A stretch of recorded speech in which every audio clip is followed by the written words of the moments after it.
नमः श्रीवर्धमानाय निर्धूतकलिलात्मने सालोकानां त्रिलोकानां यद्विद्यादर्पणायते। आचार्य समंतभद्र महाराज विरचित रत्नकरंडक श्रावकाचार्य ग्रंथराज में सम्यक ज्ञान का वर्णन पूर्ण हो चुका है। अब सम्यक चारित्र का वर्णन प्रारंभ होता है। सम्यक दर्शन और सम्यक ज्ञान के बाद ही चारित्र को धारण किया जाता है। सम्यक चारित्र की प्रवृत्ति समीचीन तभी होती है जब हमारे अंदर वस्तु तत्व का सही श्रद्धान हो, सही ज्ञान हो। क्योंकि समीचीन ज्ञान और समीचीन विश्वास के बिना हम अगर कुछ भी प्रवृत्ति करेंगे, किसी भी रास्ते पर चलेंगे, तो हम कभी भी ठिकाने तक पहुंच नहीं पाएंगे। किसी भी मंजिल को प्राप्त करने के लिए मार्ग पर चला जाता है और मार्ग पर चलने के लिए विश्वास और ज्ञान होना बहुत ज़रूरी है। ये बातें सीखने के बाद ही हम सम्यक चारित्र की महत्ता को समझ पाएंगे। सम्यक चारित्र का वर्णन प्रारंभ करने से पहले यही कथन किया जा रहा है और दो छंदों के माध्यम से सम्यक चारित्र क्यों लिया जाता है, उसकी क्या उपादेयता है, क्या उसके लिए ग्रहण करने का हेतु है, यह यहाँ पर बताया जाता है। मोहतिमरापहरणे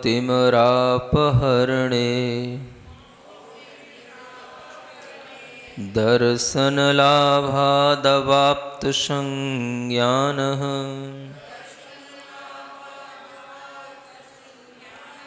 रागद्वेषनिवृत्त्यै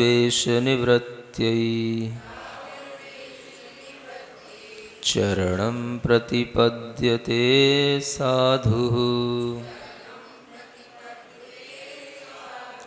पढ़े। मोहतिमिरापहरणे दर्शनलाभादवाप्त संज्ञानः चरणं प्रतिपद्यते साधु।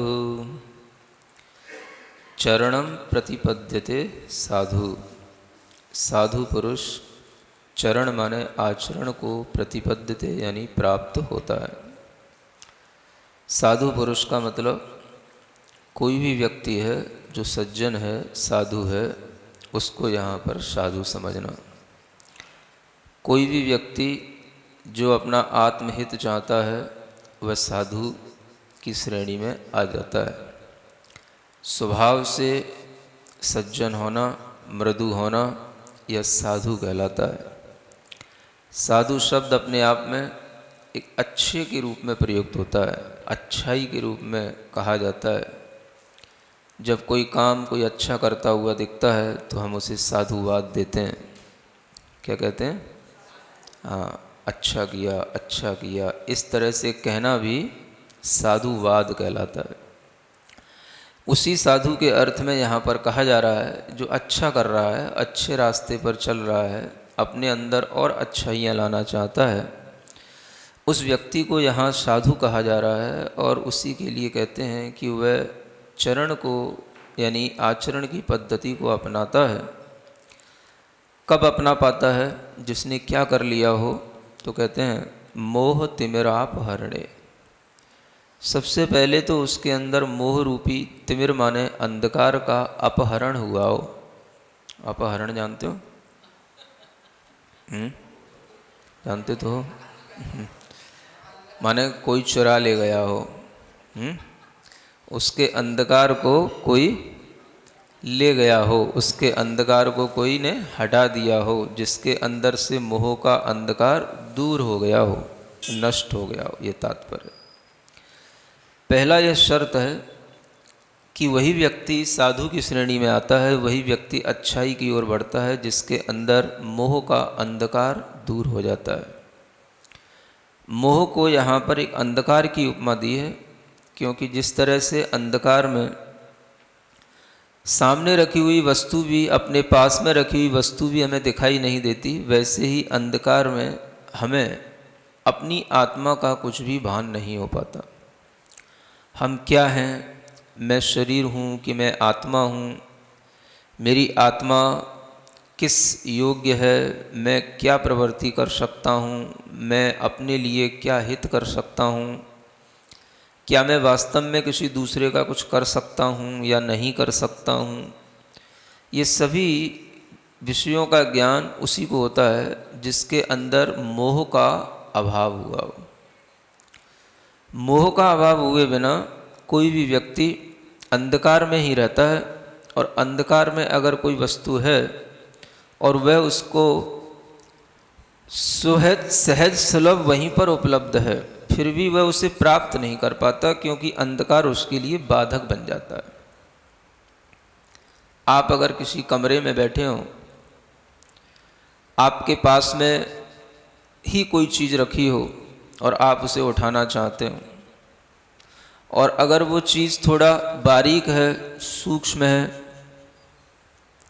और आप उस अंधकार में उस सूक्ष्म चीज़ को पकड़ने के लिए अपनी चेष्टा करते हो, तो आप इधर उधर हाथ मारते रहते हो, लेकिन वो चीज़ हाथ में आ नहीं पाती, क्योंकि अंधकार के कारण से आपके अंदर एक तो अज्ञानता भी आ जाती है, और एक अंधकार के कारण से आपके अंदर निद्रा भी आ जाती है। क्या आ जाती है? हाँ, अगर आप नींद में हैं और नींद में से ही उठे हैं और तुरंत ही आप कुछ भी और उठाने का प्रयास कर रहे हैं, तो आपके लिए वह चीज़ जो सुलभता से अपने पास में रखी हुई है, वो भी आपको उपलब्ध होना कठिन हो जाता है। इसी तरह से यहाँ पर कहा जा रहा है कि मोह एक अंधकार है, और एक ऐसा अंधकार है जिसने आत्मा को नींद में डाल रखा है। जब नींद में है तो नींद में अपने आसपास रखी हुई चीज़ दिखाई नहीं दे सकती, और अंधकार होने के कारण से अगर कभी नींद से थोड़ा बहुत भी करवट लेता है, उठता भी है, तो उसे भान भी नहीं होता कि हमें क्या हमारे पास में है। और जब हमें पहले से ही कभी पता ना हो कि हमारे पास में कुछ है, तो हमें नींद में, अंधकार में कभी भी वो चीज़ उपलब्ध नहीं हो पाती। अगर आपको पहले से कुछ पता है, उजाले में आपने देखा है कि यहाँ पर कोई पदार्थ रखा था, अब हम नींद से उठे हैं, अंधकार से अगर हम अपने आप को बचाने के लिए चेष्टा करते भी हैं, तो हमारे लिए फिर भी संभव है कुछ मिल जाए। लेकिन जब हमें पता ही ना हो कि यहाँ क्या है, हम किसी ऐसे कमरे में, अनजाने जगह पर हम पहुँचा दिए गए हों जहाँ पर हमने उस कमरे को कभी उजाले में देखा नहीं। जब से हम उस कमरे में प्रवेश किए, तब से हमने उसमें अंधेरा ही देखा, कभी भी एक क्षण को उसमें लाइट नहीं जली, और उस अंधकार में बहुत सारी चीज़ें रखी हुई हैं। ऐसे रत्न भी रखे हुए हैं कि अगर आपके हाथ लग जाएं तो पूरा कमरा ही क्या, ऐसे 10 कमरे और उजाले में चमचमा जाएं, लेकिन आपको पता नहीं, सब ढका रखा है, अंधेरे में रखा है। आप उस अंधकार में इधर उधर घूम रहे हैं, या उस अंधकार में मोह की नींद में पड़े हुए हैं, तो दोनों ही स्थितियों में आपको हमेशा उस वस्तु से अपरिचित ही रहना पड़ेगा, उस वस्तु का लाभ आपको नहीं होगा। तो अंधकार यहाँ पर 2 काम कर रहा है। एक तो हमारी आत्मा को निद्रा में डाल देता है, क्योंकि अंधकार में निद्रा बहुत अच्छी आती है, समझ आ रहा है? क्योंकि जब हमारे लिए कुछ और नज़र नहीं आता, तो हम बहुत जल्दी अपनी आंखें बंद कर लेते हैं, और निद्रा देवी भी उसी समय पर आ धमकती है जिस समय चारों ओर अच्छा अंधकार हो। उजाले में इतनी अच्छी नींद नहीं आती, इसलिए लोग लाइट ऑफ करके ही सोते हैं, समझ आ रहा है? और विज्ञान भी कहता है कि जब आप सो रहे हों तो आपकी आंखों पर बाहर का प्रकाश नहीं पड़ना चाहिए, तभी आपको अच्छे ढंग से निद्रा होगी और तभी वह निद्रा आपको स्वस्थता देगी। समझ आ रहा है? तो अंधकार एक कारण है निद्रा के आने का। अब ये अंधकार जो यहाँ पर बताया जा रहा है वो हमारे अंदर भावों का अंधकार है, मोह का अंधकार है, जिसके दो काम हैं। एक तो हमें गाफिल होकर के हमें बेहोश कर देना, सुला देना, और दूसरा जो हमारे आसपास रखा है वो हमें कभी पता ही ना पड़ने देना। सुन रहे हो? जब नींद में हो तब तो आप पूरी तरह से बेहोश हुई, जब तक आपने कभी सुना भी नहीं कि धर्म क्या होता है, अच्छा आदमी कैसे बना जाता है, किस पर श्रद्धान किया जाता है, कैसे ज्ञान अर्जित किया जाता है, सम्यक दर्शन ज्ञान चारित्र क्या है, जब कभी कान में ये शब्द ना पड़े तब तक तो हम निद्रा में पड़े, घोर निद्रा में पड़े, अच्छी खर्राटे वाली निद्रा में पड़े, कोई चिंता नहीं किसी की। समझ आ रहा है ना? लेकिन कभी वह निद्रा थोड़ी सी कम हुई, कुछ काल योग से कुछ हमने करवट बदली, कुछ हमें आहट मिली कि भाई कोई उठा रहा है उठ जा, हमने थोड़ा सा मन बनाया, लेकिन फिर भी हमारी निद्रा बहुत पुरानी थी, तो उन्मनी आँखों से हमने अपनी आँखों को क्या किया? हाँ, थोड़ा सा मींधा है, और उन उन्मनी आँखों से ही हमने थोड़ा सा इधर उधर देखने की कोशिश की, कुछ दिख जाए, कौन मुझे जगा रहा है, कौन मुझे बुला रहा है, लेकिन अंधकार था तो हमें फिर भी कुछ दिखाई नहीं दिया। एक तो जीव वह हैं जो कभी उठे ही नहीं अनादिकाल से। सुन रहे हो? ऐसे भी जीव हैं जो अनादिकाल से उस मोह की निद्रा में आज तक सो भी रहे हैं, और आचार्य कहते हैं अनंत काल तक सोते भी रहेंगे, उन्हें कोई उठाने वाला भी नहीं मिलेगा। सुन रहे हो? वो अभव्य नहीं है, भव्य जीव भी हैं। ऐसे भी भव्य जीव होते हैं जिन्हें कभी त्रस पर्याय नहीं मिलती, जिन्हें कभी आंखें भी नहीं मिलती, जो एक इंद्रिय पर्याय में ही निगोद में अनादि काल से हैं और अनंत काल तक रहेंगे, उन्हीं को नित्य निगोद कहते हैं। जो जीव कभी भी त्रस पर्याय को प्राप्ति नहीं करेंगे, उन्हें कभी यह ज्ञान मिलने का मौका ही नहीं मिलेगा कि हम अंधकार में हैं, ये हम आभास भी कर पाए, हम सो रहे हैं ये भी हमें आभास हो पाए। सुन रहे हो? कितनी बड़ी चीज है।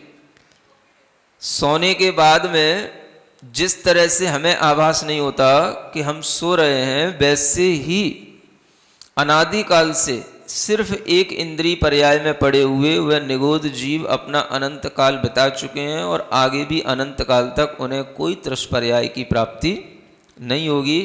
ऐसे भव्य जीव भी अनादिकाल से सोए हुए हैं और अनंत काल तक भी सोते रहेंगे।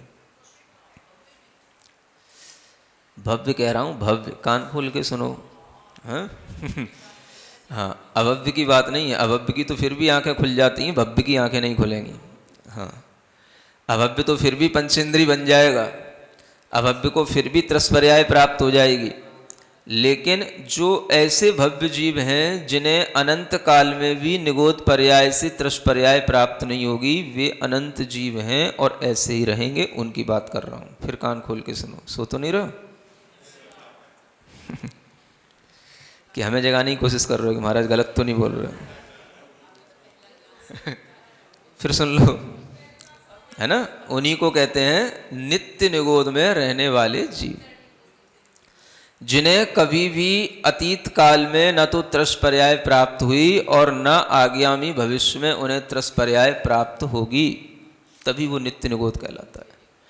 यह नित्य निगोद की परिणति में रहने वाले भव्य जीव हैं, अभव्य भी हैं, लेकिन हम बात भव्यों की कर रहे हैं जिनमें जगने की योग्यता है, लेकिन वह जग नहीं सकते। उनके अंदर वह निद्रा कभी भी कम नहीं हो सकती, इतना उनके अंदर वह गहन एक नींद का भाव पड़ा हुआ है। तो यह मोह का अंधकार हमारे लिए दो काम कर रहा है। एक तो वह जीव हैं जो उस मोह की निद्रा से कभी उठे ही नहीं, उस मोह की निद्रा में उन्हें कभी त्रस पर्याय की प्राप्ति ही नहीं हुई, और अगर कभी हो भी गई तो भी उन्हें कभी भी इस तरह के समीचीन उपदेश उनके कानों में पड़े नहीं। वे भी सब मोह में ही पड़े हैं। त्रस पर्याय को प्राप्त करके भी जिन्होंने कभी ऐसे समीचीन उपदेशों को नहीं सुना, उन्हें कभी भी मोह का भंग करने का या मोह को समझने का कभी कोई अवसर ही नहीं मिलेगा। तो वे भी इसी क्वालिटी में आते हैं। दूसरे जीव वे हैं जिन्हें मोह को समझने के लिए उनके अंदर की निद्रा तो थोड़ी सी कम हो गई, करवट तो उन्होंने ले ली, लेकिन त्रस पर्याय को प्राप्त भी कर लिया, और त्रस पर्याय में संगी पंचेंद्री मनुष्य इत्यादि भी बन गए, और उन्हें सदुपदेश भी मिल गए।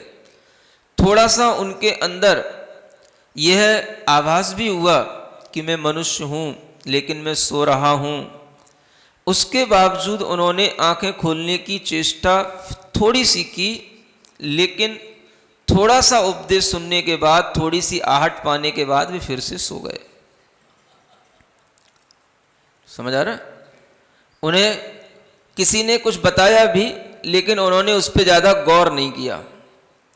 अंधकार में थोड़ी देर डोले, थोड़ी देर घूम फिर लिए, और पुनः फिर वो अपनी मोह की नींद में ही सो गए। ऐसे भी जीवों को यहाँ पर मोह की निद्रा में सोने वाला ही कहा जाता है। दो प्रकार के जीव हो गए, एक तो जिन्होंने कभी अपनी निद्रा को तोड़ा ही नहीं, और दूसरे जिन्होंने निद्रा को थोड़ा सा ढीला तो किया, लेकिन अंधकार इतना था कि उन्हें कुछ दिखाई नहीं दिया, इसलिए वो फिर से सो गए। समझ में आ रहा है? नहीं आ रहा? थोड़ा आपके अंदर भी मोह का अंधकार कम होएगा तब कुछ समझ में आएगा। मोह नींद जब उपशमय, इसीलिए कहा गया है तब कछु बने उपाय। यह मोह का अंधकार और मोह की नींद, इन दोनों चीजों को समझो पहले। अंधकार से बढ़कर के है उस मोह की नींद में सोया हुआ व्यक्ति, और मोह की नींद में सोने वाले व्यक्ति दो तरह के हैं। मोह की नींद में सोने वाले व्यक्ति, एक तो वे कि जिनकी नींद कभी भी कमी नहीं हुई, खुली ही नहीं, कभी टूटी ही नहीं, करवट भी नहीं बदली जिनने, उनको कह रहा था नित्य निगोद जीव। और दूसरे वे जिन्होंने करवट तो ले ली, थोड़ी सी निद्रा में कमी तो आई, एक इंद्री से पंचेंद्री भी बन गए, लेकिन फिर भी अंधकार मोह का इतना सामने रहा कि उन्हें कभी भी सद उपदेश का लाभ मिला नहीं, और अगर कभी थोड़ा बहुत कान में पड़ा भी हो तो उन्होंने उस पर कभी गौर किया नहीं, और वे फिर से उस अंधकार में ही जाकर के फिर सो गए। सोते सोते उस अवस्था में पुनः भी पहुंच सकते हैं, जिस अवस्था में फिर से वह मोह की गहरी नींद इतनी आ जाती है, इतनी गहरा जाती है कि फिर उस नींद में फिर से कोई भी परिवर्तन ना हो पाए, यह भी संभव है। ऐसे भी पंचेंद्री जीव होते हैं जो पंचेंद्री पर्याय को प्राप्त करने के बाद में फिर से दो इंद्री एक इंद्री बन जाते हैं, फिर से चले गए उसी गहरी नींद में। अब उन्हें वहां जगाने वाला कोई नहीं। तो दो चीजें समझने की कोशिश करें जो यहां पर तिमिर शब्द से कहा गया है। तिमिर माने अंधकार। अंधकार एक बाहर जो फैला हुआ है वो, और एक अंधकार जिसके कारण से हम सो रहे हैं वो। समझ आ रहा है? बाहर का फैला हुआ अंधकार कारण है, और अंतरंग में फैला हुई अंधकार जो हमारी नींद के रूप में है वो हमारे लिए उसका कार्य है। जब हमारे अंतरंग में खुद नींद थोड़ी सी हल्की होगी तभी हमें समझ में आएगा कि ये बाहर का अंधकार भी कोई अंधकार है, वो भी हम समझने की कोशिश करें तो। अन्यथा वह बाहर का अंधकार हमारे लिए जैसा था वैसा ही बना रहेगा, और वह बाहर का कारण इतना महत्वपूर्ण नहीं है जितना अंतरंग कारण महत्वपूर्ण है। अंतरंग कारण क्या है? जो हम उस निद्रा में सो रहे हैं। निद्रा में जाने के लिए बाहरी कारण की जरूरत पड़ती है, लेकिन जो अनादि से निद्रा में ही है उसे बाहरी कारण की भी कोई जरूरत नहीं समझे। जिसने कभी अंधकार से हटकर के कभी उजाला देखा ही नहीं, वह हमेशा से नींद में ही पड़ा है, तो उसके लिए अंधकार क्या और प्रकाश क्या? तो अंधकार उसके लिए कारण नहीं है जो अनादिकाल से निद्रा में पड़ा है। अंधकार उसके लिए कारण बन जाता है जो निद्रा में उठा तो था, लेकिन फिर अंधकार में थोड़ा सा इधर उधर घूमा और फिर उसे कुछ नहीं दिखाई दिया तो फिर से सो गया। तो उसके लिए फिर वो निद्रा के लिए अंधकार सहायक हो जाता है। समझे कारण कार्य की व्यवस्था को भी। अंतरंग कारण से ही सब कुछ घटित होता है जीवन में। अंतरंग योग्यता ही प्रधान होती है। अगर अंतरंग में सोने की ही योग्यता बनी हुई है, निद्रा में ही पड़े रहने की एक योग्यता बनी हुई है, तो उस अंतरंग की योग्यता में बाहरी कोई भी कारण का कोई हाथ नहीं है। एक इंद्रिय पर्याय में, निगोद पर्याय में अनंत काल से पड़े हैं, बाहरी किसी परिवेश का कोई हाथ नहीं, उसमें कोई कारण का कोई उसमें सहयोग नहीं है कि इस कारण से उनको एक इंद्रिय मिले, इस कारण से वो एक इंद्रिय हैं, या इस कारण से वो एक इंद्रिय अनंत काल तक बने रहेंगे। नहीं, वो उनका क्या है? अपना अंतरंग कारण है, उनका अपना इस तरह का वह उपादान है जिसके लिए उन्हें बाहरी कारण के बिना ही एक इंद्रिय पर्याय में ही अनंत काल से थे और आगे भी रहेंगे। बाहरी कारण उनके लिए सहयोगी या हेतु बन जाता है जब व्यक्ति थोड़ा सा अंतरंग से जाग भी गया, बाहर आया, आंखें खोली, थोड़ा सा उसने आंखें मींदी, थोड़ी सी कुछ इधर उधर उसे आहट दिखाई दी, घूम लिया, लेकिन उसे फिर भी अंधकार में ही रहना हुआ और फिर जाकर के वो अंधकार में फिर सो गया। तो अंधकार उसके लिए हटा नहीं, इसलिए अंधकार भी कारण बन गया उसकी पुनः निद्रा में जाने के लिए। सुन रहे हो? आप तभी उठते हो, तभी उठ पाते हो जब आपको पता होता है कि सूरज का प्रकाश होने वाला है। आपको पता होता है कि सूर्य का उदय अगर सुबह 6 बजे होना है तो हमें 6 बजे तक उठ जाना है, नहीं तो सूर्य का जब उजाला हो जाएगा उसके बाद उठेंगे, तब हमें लगेगी कि अब तो बहुत देर हो गई। आपको पता है। इसलिए अगर आप कल्पना करें कि कभी आपको यह पता ही ना हो कि यहां सूर्य का कब उदय होता है, जहां पर हमेशा रात ही रहती है, वहां पर आप कब उठोगे, कब जागोगे और कब काम करोगे? समझ आ रहा है? वहां पर भी आपको जागने के लिए अगर कोई बाहरी आपके सामने हेतु होगा तो आप जाग पाओगे। आपको पता है कि हमें 6 घंटे के बाद में अपने काम पे जाना है, तो आप उठने की कोशिश करोगे। लेकिन जिसके लिए कोई काम ही ना हो, समझ आ रहा है, वो क्या करेगा? वो तो केवल उठेगा तो इसलिए उठेगा कि फिर से खा लूं तो फिर से नींद आ जाएगी और फिर से सो जाऊंगा तो फिर से 6 घंटे निकल जाएंगे। वो इसलिए उठेगा। समझ में आ रहा है? अंधकार अपने आप में इतनी बड़ी चीज है कि हम जहां थे हमें वह वहीं पर पुनः ढकेलने की कोशिश करता है। ये कहना चाह रहा हूं। अगर अंधकार से प्रकाश में आने की हमारे पास में कोई गुंजाइश नहीं होती, कोई ज्ञान नहीं होता, तो हम कभी भी उस अंधकार को चीरने की कोशिश ही नहीं कर पाते हैं। ये ज्ञान होना कि ये अंधकार है और इस अंधकार को तोड़ा जा सकता है, यही सबसे बड़ा सम्यक ज्ञान है। क्या है? मैं अंधकार में हूं और इस अंधकार से बाहर निकल सकता हूं, यह बोध पैदा होना ही सम्यक ज्ञान है। इसी को यहां कहा जा रहा है कि पहले आपके मोह का अंधकार दूर होना चाहिए। मोह का मतलब ये तो अंधकार है, अंधकार की तो उपमा दी जा रही है, लेकिन वास्तव में जो तत्व है जो अंधकार के रूप में हमारे अंदर घुसा हुआ है, उसका नाम क्या है? मोह। जिसे हम कहते हैं, जिसके कारण से हम पर पदार्थ से मोहित होते हैं। और पर पदार्थ हमें मोहित कर भी लेता है।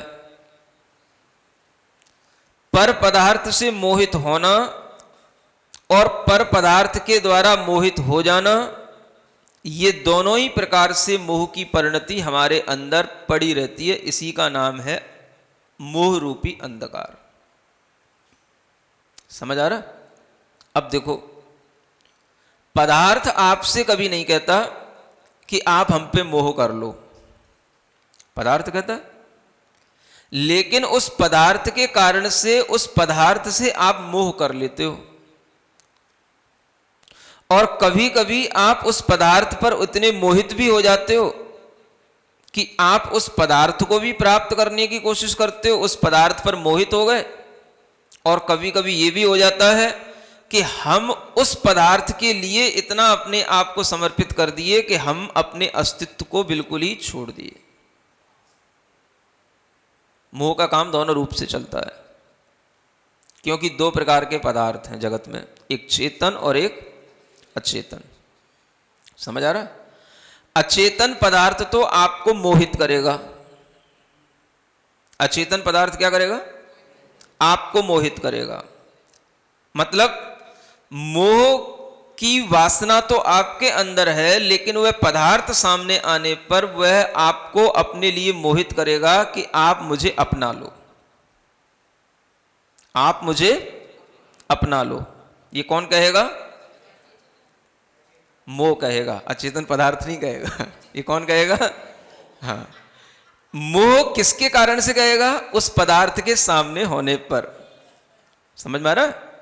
अचेतन पदार्थ अगर सामने है तो उसके कारण से आपके अंदर का मोह रूपी अंधकार कहेगा कि इसे अपने पास में रख लो, इसको अपना लो, इसे अपने पास में रख करके खुश हो लो। ये कौन कहेगा? मोह कहेगा। किस पदार्थ से जुड़कर? अचेतन पदार्थ से जुड़कर। और चेतन पदार्थों से जुड़कर क्या समझ में आ रहा है? चेतन पदार्थ भी होते हैं ना, कौन से? हैं? जो आपका अपने रिश्तेदार, अपने परिवार, अपने आपस के लोग हैं, ये सब आपके सामने जो अनेक तरह के संबंधों के रूप में, ये सब क्या है? ये चेतन पदार्थ है ना। पिता, बेटा, बेटी, चाचा, चाची, दादा, नाना, नानी, सब क्या है? ये चेतन पदार्थ हैं। ये क्या करते हैं? ये चेतन पदार्थ हमें यूं नहीं कहते कि तुम हमें अपना लो। हम इनके लिए ये सोचते हैं कि हम इनके लिए हो गए, हम इनके लिए ही जी रहे हैं, हम इनके लिए ही मर रहे हैं। मोह के कारण से हम अपने आप को इनके लिए पूरा समर्पित कर देते हैं। समझो, ये मोह की फिलॉसफी आपको जो बता रहा हूं, नई चिंतन है, नई फिलॉसफी है, कहीं नहीं सुनी होगी, गारंटी से कह रहा हूं। समझ आ रहा है ना? हाँ, चेतन पदार्थ हमें अपने पास कहता है कि हमें बुला लो, हमें अपने पास रख लो। और अचेतन पदार्थ क्या कहता है? तुम मेरे हो जाओ। सॉरी, चेतन पदार्थ क्या कहता है? कि तुम मेरे हो जाओ। और अचेतन क्या कहता है? कि मुझे अपने पास रखो। दोनों चीजें में अंतर समझ आ रहा है ना? ये दोनों प्रकार का मोह है। अचेतन पदार्थ को खींचने का मोह होगा, ये मेरे पास आ जाए, ये मेरे पास रहे, ये वस्तु मेरे लिए बहुत अच्छी है, बहुत अनुकूल है, इससे मुझे अच्छा लगेगा, ये लाभ होगा। ये सब मोह के कारण से वो अचेतन पदार्थों को अपने पास में इकट्ठा करता है ना। तो ये हुआ उसके प्रति मोह, जिसके कारण से उसने अपने आप को उससे जोड़ लिया। और वो जोड़ना किस रूप में हुआ? उसको अपने पास रखने रूप में। और जब चेतन पदार्थ से मोह होता है तो वो क्या कहता है? वो इस तरह से मोहित होता है कि मैं तुम्हारे लिए हूं, मैं तुमसे मोहित हो गया हूं, तो मैं अब तुम्हारे अनुसार ही करूंगा। तुम जैसा कहोगे वैसा करूंगा, जैसा कहोगे वैसा ही कहूंगा। नहीं समझ आया? तुम दिन में कहो रात, तो मैं रात कहूंगा। तुम रात को कहो दिन, तो मैं दिन कहूंगा। ये क्या है? तुम जैसा कहोगे वैसा ही कहूंगा। ये कौन बोल रहा है? ये चेतन पदार्थ के प्रति मोह बोल रहा है, समझ आ रहा है ना। और इस मोह के कारण से वो अपना जो अपना है, जो अपना स्व है, उसको भूल जाता है।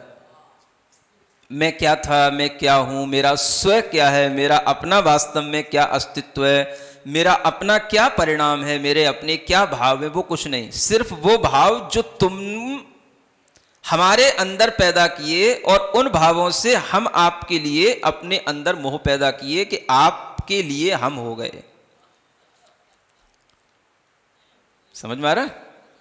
वस्तु जो अचेतन है उसको आपने अपने लिए कर लिया, और जो चेतन है उसके लिए आपने अपने को समर्पित कर दिया। बस अब देखो आप खेल, किसका खेल? दुनिया का खेल। अब देखो आप, समझ आ रहा है ना। अब आप इस खेल में अच्छे ढंग से पड़े हुए हो, है ना। ये जो उजाले दिख रहे हैं, ये जो चांद सितारे दिख रहे हैं, ये सब आपके लिए लग रहा है कि ये प्रकाश है। लेकिन इस खेल में जब तक आप खेल रहे हो तब तक आप भीतर मोह के अंधकार में खेल रहे हो। समझ आ रहा है ना। जीवन का यह जन्म धरा पर एक बहुत गहरा सपना है। अब उस सपने में आपको अंधकार में ही सपना आएगा, उस सपने में ही आपको कभी कुछ दिखाई भी देगा, लेकिन वह सपना आपका उसी तरह से होगा कि जैसे कुछ सपना हमें दिख भी जाता है तो हमारे लिए अंधकार में जब हम होते हैं, नींद में जब हम होते हैं, तो हम उस सपने के बाद फिर सपने, सपने के बाद फिर सपने अगर देखते भी रहते हैं तो हमें सपनों से कोई सुख नहीं मिलता। समझ आ रहा? बस हमारी एक आदत सी पड़ जाती है, सोते रहो और सपने देखते रहो। समझ आ रहा? सबसे अच्छा तो वो उनके लिए है जिन्हें सोने से उठने के लिए कोई चेष्टा करने की कोई जरूरत नहीं है, जिन्हें सोने से उठना ही नहीं है, उनके लिए अच्छा है। लेकिन जिन्हें यह पता होता है कि यह सोना हमारे लिए एक सीमा तक तो ठीक है, लेकिन उसके बाद में उठना भी जरूरी है, तो उन्हें सोने से ज्यादा उठने की चिंता रहती है। समझ आ रहा है? इसी तरीके से जब व्यक्ति को मोह समझ में आने लग जाता है तो वह समझता है कि इस मोह के कारण से वह क्या कर रहा है, अचेतन पदार्थ को अपना बना रहा है या चेतन पदार्थ से अपनापन जोड़ करके उसके लिए वह हो रहा है। समझ में आ रहा है? अब देखो, चेतन आत्मा को, चेतन पदार्थ को तब तक अच्छा नहीं लगता जब तक कि उसे कोई ऐसा न मिल जाए जिसको वो अपने लिए बना ले और जिसके प्रति अपने को समर्पित कर दे। समझ आ रहा? अब ये आदत पड़ी है इसी अंधकार में रहने की, तो यह मोह का अंधकार क्या करता है? पर वस्तु को अपना बनाना और पर वस्तु के लिए मर मिटना, हो जाना। समझ में आ रहा है? इस तरह से इस मोह का कार्य हमेशा चलता रहता है। अब आप चाहे पंचेंद्री बन जाओ, चाहे त्रस बन जाओ, चाहे मनुष्य बन जाओ, चाहे पशु बन जाओ, करना तो मोह ही है। समझ आ रहा है? चाहे देवता बन जाओ, चाहे नारकी बन जाओ, चाहे कितनी भी अच्छे स्टेटस की कोई भी पर्याय प्राप्त कर लो, आपको करना तो मोह ही है, इल्यूजन। समझ आ रहा? ऐसा मोह जो अंदर पड़ा होता है तो उस व्यक्ति के लिए जीवन इसी में खप जाता है, उसका कोई अंत ही नहीं है। उसके लिए कभी भी जिस तरह से शांति मिल सकती है वो शांति का उसे उपाय ही पता नहीं होता, क्योंकि शांति मिलेगी तो तब जब वो थोड़ा सा भीतर से जागे, और भीतर से वो जागना चाहता नहीं। समझ आ रहा? देखो, आप एक पुत्र कहीं जन्म लिया एक घर में, समझ में आ रहा है? उस घर में मान लो कि अभावग्रस्त स्थिति है, खाने पीने का गुजारा भी जैसे तैसे चलता है। समझना? वो पुत्र बड़ा हुआ, उसने देखा कि हमारे घर में खाने पीने का गुजारा भी जैसे तैसे होता है, तो क्या करें, हम कुछ मेहनत करें, हम कुछ कमाएं, हम कुछ करें। समझ आ रहा है? उसने मेहनत की, कमाया, धन कमाया, कुछ इतना अर्जित कर लिया कि बहुत अच्छे ढंग से अब उसको खाने पीने को मिलने लगा। अब उसको खाने पीने की कोई चिंता नहीं पड़ी, एक घर भी बना लिया उसने, सब कुछ खाने पीने को होने लगा। समझ आ रहा है? देखो, वो वहां पर संतुष्ट हो गया, सुखी हो गया। उसे क्या लगने लगा कि देखो मैंने कितना कमा लिया, पहले मेरे घर में इतना भी नहीं था कि मैं ढंग से खा पाता, घर के लोग अच्छे ढंग से जी पाते। आज मेरे घर में खाना पीना रहना सब कुछ होने लगा, बहुत हो गया। समझ आ रहा है? और कितना मिल रहा है, उसमें कितना कमा रहा है? मुश्किल से वह मान लो रोजाना के 500 रुपये कमा रहा है। समझ आ रहा है? 500 रुपये कमाने का मतलब महीने की कितनी होगी? 15,000 रुपये, माने 10-15 हज़ार रुपये कमा रहा है वो। समझ आ रहा है? वो खुश हो गया। उसे क्या लग रहा है कि मैंने बहुत तरक्की कर ली। लग रहा है कि नहीं लग रहा है? वो अपने आप में संतुष्ट हो गया। अब देखो, वही पुत्र दूसरा, समझ आ रहा है, वो ऐसे घर में जन्म लिया जहां पर रोजाना 15,000 रुपये तो रोजाना नौकरों को दिए जाते हैं। समझ आ रहा है? ऐसे घर में जन्म ले लिया वो, है ना। अब वो ऐसे घर में जन्म ले लिया, तो अब वहां पर वो जन्म लेकर के क्या देखता है, यहां पर तो ये सब 2-4 नौकर लगे हैं, 10-15 हज़ार रुपये का तो रोजाना का ही ये खर्चा है, और इतना तो सब कुछ व्यापार चल ही रहा है, अब हमें इससे भी कुछ ऊंचा करना है। समझ आ रहा है? तो वो क्या सोचेगा, हमें इससे भी कुछ अच्छा कमाना है। तो वो जितना है उसके पास में उतने को लेकर के वो उससे भी अच्छा कमाने की सोचेगा। तो क्या कर लेगा, वो 1 लाख रुपए महीने तक की कमाई कर सकता है। सुनना, वो किसने में संतुष्ट हो गया? अभी तक तो देखो 10-15 हज़ार रुपए ही जो है मिलते थे, और वो भी जो है 10-15 हज़ार रुपए में चलो 10-15 तो हम अपने नौकरों को दे देते, बाकी 10-15 और बच जाते थे, तो वो 25-30 हज़ार रुपए से काम चल जाता था। लेकिन अब हमारे पास कितने हो गए, 1 लाख रुपए की काम आमदनी होने लगी महीने की। समझ आ रहा है? तो अब वो अपने आप को समझने लगा कि मैंने बहुत उन्नति कर ली। सुन रहे हो?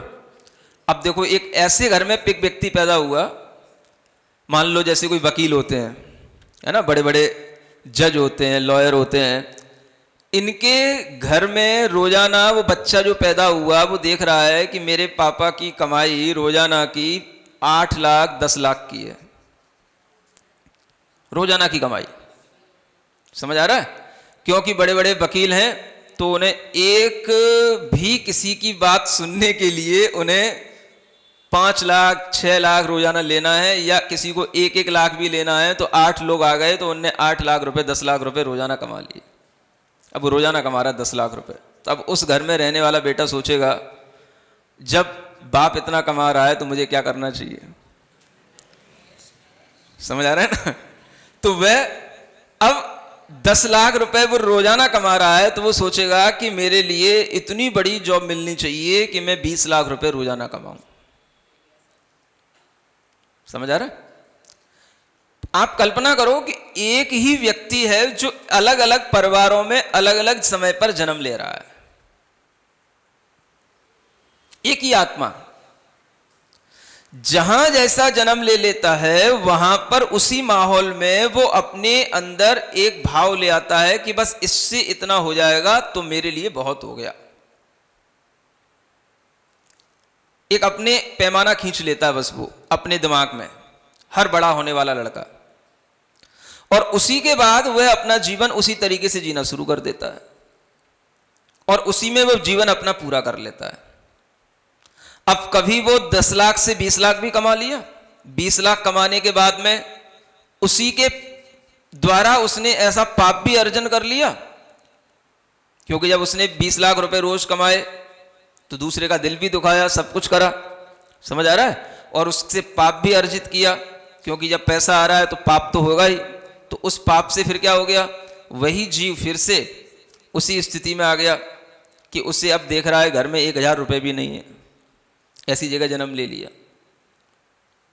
हो क्या रहा है, जैसा अंधकार सामने है बस उसी अंधकार में हम अपनी दूरियां नापने लग जाते हैं। और उसी अंधकार में हम थोड़ी देर घूम करके फिर आकर के फिर सो जाते हैं, माने हम फिर किसी पर्याय में चले जाते हैं और फिर हम उठते हैं तो फिर हम थोड़ी सी घूम लेते हैं, फिर उसी अंधकार के मुताबिक अपनी थोड़ी दूरियां फिर नाप लेते हैं, थोड़ा जीवन जी लेते हैं और फिर हम सो जाते हैं। ये मोह का चक्कर ऐसे हमें चलाता रहता है। समझ में आ रहा है? मोह तिमराप हरणे इसका अपहरण करे कौन?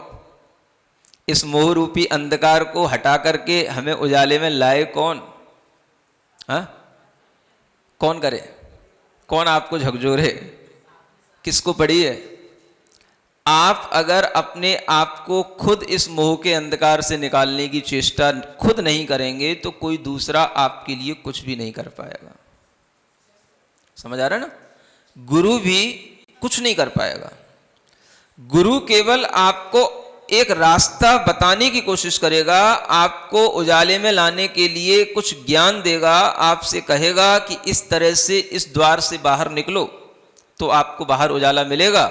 लेकिन आप उस द्वार से बाहर निकलने की कोशिश ही नहीं करते, क्योंकि आपको पता है कि यहां हम सुरक्षित हैं। समझ आ रहा है? जहां हम रहने लग जाते हैं वहीं पे हमें सुरक्षा दिखती है। यह हर किसी की आदत होती है।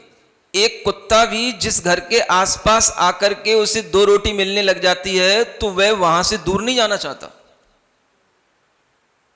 अगर कोई कभी उसको दूर छोड़ भी आए तो भी वह 20 किलोमीटर दूर से वहीं आ जाएगा, क्योंकि उसे एक इतनी सुरक्षा मिल गई थी कि यहां तो कम से कम मुझे 2 रोटी मिलती हैं, कोई मुझे यहां से धुतकारता नहीं है, यहां बैठने को मिल जाता है। तो इतनी सी सुरक्षा के कारण से वो फिर से वहीं स्थान पर आ जाता है। आप उसे 10 बार भी लतकारो तो धुतकारो तो नहीं जाता वो।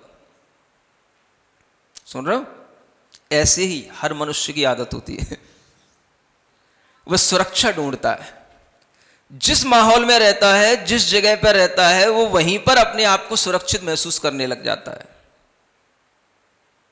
वर्तमान में इसे साइकोलॉजिस्ट कहते हैं कंफर्ट जोन। क्या बोलते हैं? हाँ, everyone wants to live in this comfort zone. समझ आ रहा है? हर कोई व्यक्ति के लिए ये चाहिए बस। और वो क्यों चाहिए? क्योंकि जहां है वो वहीं पर अपने आप को बहुत बड़ा सिक्योर महसूस करता है कि बस मैं जो यहां पर हूं बस यहीं पे। इससे कहीं दूसरी जगह गया तो उसके लिए डर लगता है। क्या सोचता है? अब वहां पर ये कुछ मिला कि नहीं मिला, वहां पर ऐसा कुछ होगा कि नहीं होगा। समझ आ रहा है? इस डर के कारण से वो कभी उस दरवाजे से बाहर नहीं निकलना चाहता जिसमें वो बंद है। समझ आ रहा है? मोह के दरवाजे के अंदर वह बंद है, इस तरीके से बंद है कि वह उसी में घूम रहा है। ये जितने भी आपको चांद सितारों के उजाले, ये हैलोजनों के उजाले दिख रहे हैं, सब कोई उजाले नहीं है। इनमें भी आदमी उसी अंधकार में ही डूबा है, उसी अंधकार में ही घूम रहा है। जिन अंधकारों में वह पहले की पर्यायों में था, उसी तरीके से अब है, बस उसकी रीच थोड़ी सी अलग हो जाती है। पहले वो 10,000 के लिए लड़ रहा था, फिर 10 लाख के लिए लड़ने लगा, फिर 20 लाख के लिए लड़ने लगा। वो जिंदगी अपनी इसी तरह की रीच बढ़ाने में निकाल देता है। समझ में आ रहा? एक दूसरे को कुछ मत समझाओ, खुद ही समझ लो। समझ आ रहा है? समझाने वाला भी खुद ही समझ रहा है, आपको समझा नहीं रहा है, वो तो आप तो निमित्त हो। समझ आ रहा है? हर कोई खुद ही समझने की कोशिश करे, या कोई किसी को नहीं समझा रहा है। हर कोई खुद में ही अगर समझदारी के साथ चलेगा तभी वो कुछ चीजों को समझ पाएगा, है ना? तो ये मोह का अंधकार है। इस मोह के अंधकार के कारण से ही हमें कभी सही रास्ता नहीं मिलता और हम कभी नहीं जान पाते कि यह मोह ही वह चीज है जिसके कारण से हम अपने लिए कुछ नहीं कर पाते, अपने लिए कुछ नहीं कर पाते। ये अंधकार तोड़ना बहुत कठिन होता है। ये जो हम मिथ्यात्व कहते आ रहे हैं, जिसे हम मूढ़ता कहते आ रहे हैं, जिसे हम मिथ्या दर्शन कहते आ रहे हैं, जिसे हम तरह तरह की और नामों से कहते आ रहे हैं, ये सब हमारे लिए एक तरह का अंधकार तो है। लेकिन इन सब अंधकारों को दूर करने के बावजूद भी हमारे अंदर जो अंधकार है वो यहां पर भी दिखाई देता है जब हम इतने अंधकार पार करके आ जाते हैं, उसके बावजूद भी हम एक और अंधकार में पड़ जाते हैं। वो अंधकार क्या है, वो यहां ये इस तीसरे अध्याय में बताया जाने वाला है। समझ आ रहा है? कितने अंधकार पार किए हमने। मोह का अपहरण हो गया, चलो मिथ्यात्व का अभाव कर लिया हमने, है ना। अगर वास्तव में मिथ्यात्व का अभाव हो गया है, मिथ्या बुद्धि दूर हो गई है, तो आपके लिए यहां कहा जा रहा है अवाप्त संज्ञान है, आपको सम्यक ज्ञान प्राप्त हो जाएगा। सुन रहे हो? और अगर आपको सम्यक ज्ञान प्राप्त हो गया है तो फिर राग द्वेष निवृत्ति, फिर आप राग द्वेष की निवृत्ति करने के लिए, माने उसको रोकने के लिए, उससे दूर होने के लिए अवश्य ही प्रयास करेंगे। उसी का नाम साधुता है, उसी का नाम सज्जनता है, उसी का नाम आपके अंदर की इंसानियत है। अगर आपको समीचीन ज्ञान मिल गया है, आपका वास्तव में मोह दूर हो गया है, तो आप राग द्वेष को अब दूर करने की कोशिश करें। अब ये राग द्वेष कहां से आया? ये उसी मोह के अंधकार से पैदा हुआ, उसी की संतानें हैं ये राग और द्वेष। जब हमने मोह के उस जनक पर थोड़ा सा अपना वार किया, थोड़ा सा उसकी हमने प्रवृत्ति समझी, तो उससे तो हम बच गए, लेकिन उसकी जो ये संतानें हैं, उसने जो अपना फैलारा कर रखा है राग और द्वेष के रूप में, वो नहीं अभी भी छूटता। समझ आ रहा है? ये राग क्या करता है?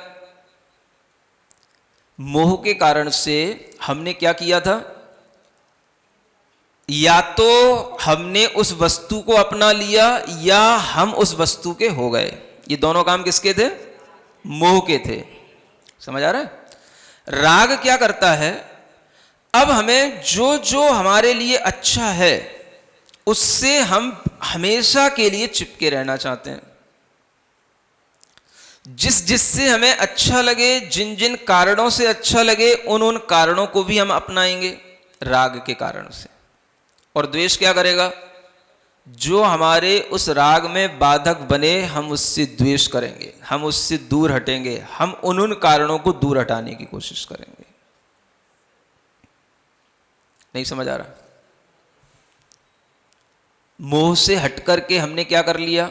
मोह से हट करके केवल हमने इतना समझ लिया कि ये पर वस्तु है, चाहे वो चेतन है या अचेतन है, इससे हमें मोहित नहीं होना और हम इस पर मोहित ना हो। ये हमने मोह के अंधकार का परिणाम समझ करके अपने अंदर एक धारणा बना ली कि मुझे मोहित नहीं होना। ठीक है ना? लेकिन राग और द्वेष क्या करते हैं कि आपके अंदर वह अब मोह तो नहीं पैदा करेंगे, लेकिन राग पैदा करेगा। देखो, आप हमारे लिए नहीं समर्पित कर सकते अपने आप को, या हमारे नहीं हो सकते तो कोई बात नहीं, लेकिन हमें अनुकूल समझ करके अपने पास तो रख सकते हो।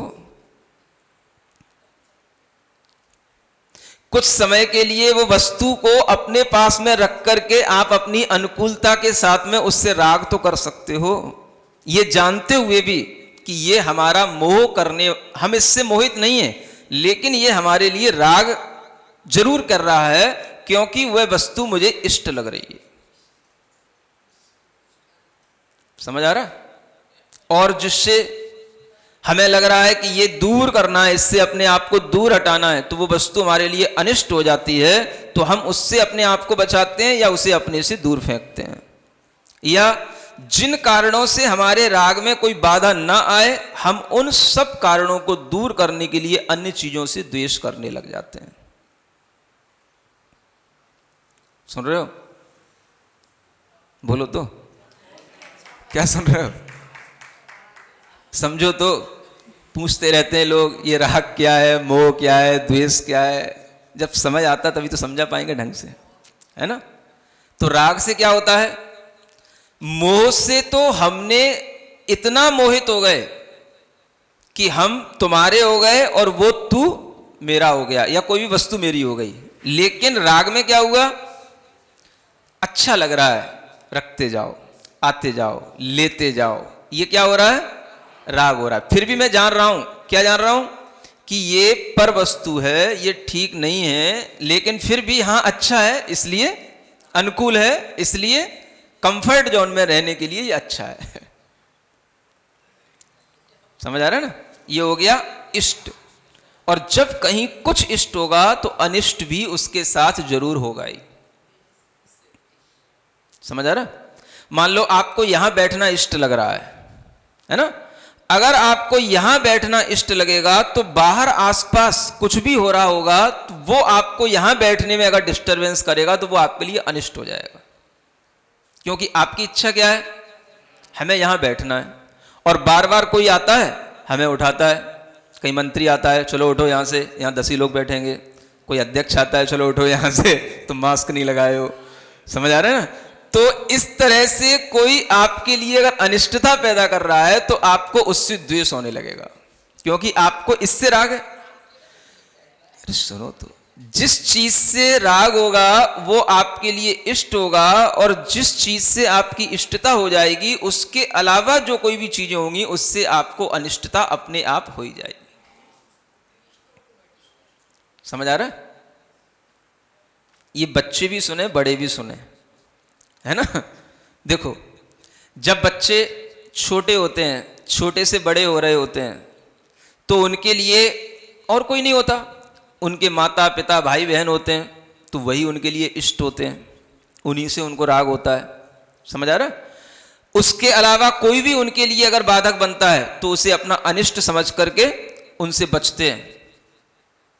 अगर मेरे माता पिता के लिए किसी ने कुछ कह दिया या बुरा कर दिया, या मेरे माता पिता के लिए किसी ने बाधा पैदा कर दी, तो हम उसको अपना दुश्मन समझ के उससे लड़ जाएंगे। समझ आ रहा? क्योंकि अभी मेरे लिए मेरे माता पिता इष्ट हैं, मेरे भाई बहन इष्ट हैं, हम बड़े हुए। समझ आ रहा? जब हम बड़े हुए तो बड़े होने के बाद में हमारे लिए इष्ट के मायने कुछ और बदल गए। क्या बदल गए? अब हमें कुछ और अच्छा लग रहा है, माता पिता के अलावा हमें कुछ अब और अच्छा लग रहा है। एक लड़का है तो उसे कोई और अच्छा लग रही है, एक लड़की है तो उसे कुछ और अच्छा लग रहा है। समझ आ रहा है? अब उसके लिए वो इष्ट होने लगा। अगर वो इष्ट हो गया एक उम्र के बाद में, अगर वो इष्ट हो गया तो अब क्या होगा? अब उस इष्ट में कोई अगर बाधा डालेगा तो वो सब उसको अनिष्ट दिखाई देंगे। समझ आ रहा है? हाँ, जिसको जिसमें इष्टपना दिखने लगा, राग हो गया, अब उस राग में कोई बाधा डाले। अब बेटी से कोई कहे बेटी तू उससे बात मत किया कर, उससे ज्यादा फोन पे मत टाइम वेस्ट किया कर, उससे ज्यादा मिलने जुलने की चेष्टा मत किया कर। समझ आ रहा है? तो अब उसे क्या लगता है, ये मेरे इष्ट में बाधा डाल रहे हैं, ये राग में बाधा डाल रहे हैं। तो जिनसे हमारे अंदर राग था पहले, अब उन्हीं से हमारे अंदर क्या हो गया? द्वेष हो गया। समझ आ रहा है? कहीं दूर नहीं रहती ये चीजें, राग और द्वेष सब साथ ही में रहते हैं। जब तक अपने इच्छा के अनुकूल है तब तक अच्छा है। समझ आ रहा है? जिस दिन वो अपनी इच्छा के विपरीत हो गया, क्या हो गया? वही शत्रु हो जाता है, वही द्वेष हो जाता है। समझ आ रहा है? एक पिता और पुत्र के बीच में भी यही होता है। अगर पिता पुत्र की बात नहीं मानता या पुत्र पिता की बात नहीं मानता तो आपस में एक दूसरे के दुश्मन बन जाते हैं। समझ आ रहा? जब तक वह एक दूसरे के अनुकूल है तब तक सब इष्ट है, और जैसे ही प्रतिकूल हुए सब अनिष्ट दिखाई देने लग जाता है। फिर वो उससे बचने की कोशिश करेगा। ये क्या होता है? ये राग और द्वेष होता है। सुन रहे हो? तो एक तो मोह के अंधकार से बचना, और फिर इस राग द्वेष की, है ना, कीचड़ से अपने आप को बाहर निकालना, ये बहुत बड़ा काम है इस आत्मा के उद्धार के लिए। इसी से आत्मा का उद्धार होना है। आत्मा का उद्धार एक तो मोह के अंधकार से अपने को दूर करने पर, और राग द्वेष के कीचड़ उससे निकालने पर ही संभव है। समझ आ रहा है? अब ये कैसी कीचड़ है कि एक पांव फंसाओ तो दूसरा पांव उठता है, और वो जितना उठता है उससे ज्यादा वो फंस जाता है, फिर दूसरा उठाओ तो उससे ज्यादा वो फंस जाता है। समझ आ रहा है? ये बहुत बड़ी कीचड़ है, खाई है। क्या समझ में आ रहा है? और इसमें जो फंसता चला जाता है वो फिर अरिहंतों को भूल जाता है। मोह के कारण से फिर ये राग द्वेष उसे फिर मोह में अगर डाल दिए तो फिर वो जहां से निकला था वो वहीं से फिर पहुंच जाता है। अगर उसे समीचीन दशा प्राप्त भी हुई थी, सम्यक्त हुआ भी था, तो मिथ्यात्व में जाने में देर नहीं लगती अगर वह राग द्वेष को छोड़ नहीं पाता तो। समझ आ रहा है? जितना हमने अभी तक सीखा ना, सम्यक दर्शन, सम्यक ज्ञान, वो सब जो है एक क्षण में फिर वहीं पे ले जाके पटक देता है। कौन? अगर हम राग द्वेष से निवृत्ति करने का प्रयास नहीं करेंगे तो फिर हम मोह में पड़ेंगे, और निवृत्ति करने का प्रयास करेंगे तो हम अपनी आत्मा को ऊपर उठाएंगे, आगे बढ़ाएंगे। समझ में आ रहा है? इसलिए आचार्य कह रहे हैं राग द्वेष निवृत्ति चरणम प्रतिपद्यते साधु। साधु वह है जो राग द्वेष की निवृत्ति के लिए आचरण को ग्रहण करता है ना? तो आचरण को ग्रहण करने का उद्देश्य क्या हो गया? राग द्वेष की निवृत्ति करना। माने चरणानुयोग किसके लिए है? राग द्वेष से बचाने के लिए। कोई भी आप व्रत आचरण लेंगे वो किस लिए है? आपके अंदर राग द्वेष की कमी करने के लिए है। और वो कमी तभी संभव है जब आपने मोह का स्वरूप समझ लिया हो, मोह से अपने आप को बचाने का संकल्प लिया हो। तो मोह को छोड़ने के बाद सम्यक ज्ञान होता है, लेकिन सम्यक ज्ञान होने पर यह जरूरी नहीं कि आपके राग द्वेष अभी छूट गए, वो छूटेंगे सम्यक चारित्र से। तो सम्यक चारित्र का प्रयोजन क्या है? राग द्वेष का अभाव करना। आपको ज्ञान हो गया सम्यक कि देखो ये राग है मेरा, ये मेरे अंदर द्वेष आ रहा है, ये इष्ट हो रहा है, ये अनिष्ट हो रहा है, ये मेरे लिए मोह के कारण से अच्छा लग रहा है, ये मेरे लिए बुरा लग रहा है, ये आप समझने लगो। ये सम्यक ज्ञान है।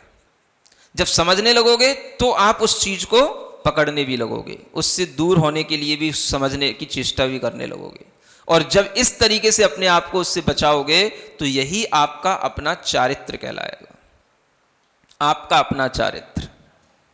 चारित्र किसी दूसरे का नहीं होता, ना किसी दूसरे से लिया जाता, ना किसी दूसरे को दिया जाता है। चारित्र अपनी स्वयं की संपदा होती है। क्या समझ में है? हाँ, चारित्र व्यक्ति की निजी संपदा है और वह स्वयं ही उसको लेता है और स्वयं ही उसकी रक्षा करता है और स्वयं ही उस चारित्र के द्वारा अपने को समृद्ध बनाता है। तो ऐसी समृद्धि आने के लिए आपको यहाँ देश चारित्र के माध्यम से यहाँ पर श्रावकों का जो चारित्र हो सकता है वो यहाँ बताए जाने की कोशिश की जाएगी, है ना? भूमिका में 2 श्लोक थे, एक ही हो पाया, है ना? आगे संभव होएगा तो करा जाएगा। बोलो महावीर भगवान की जय।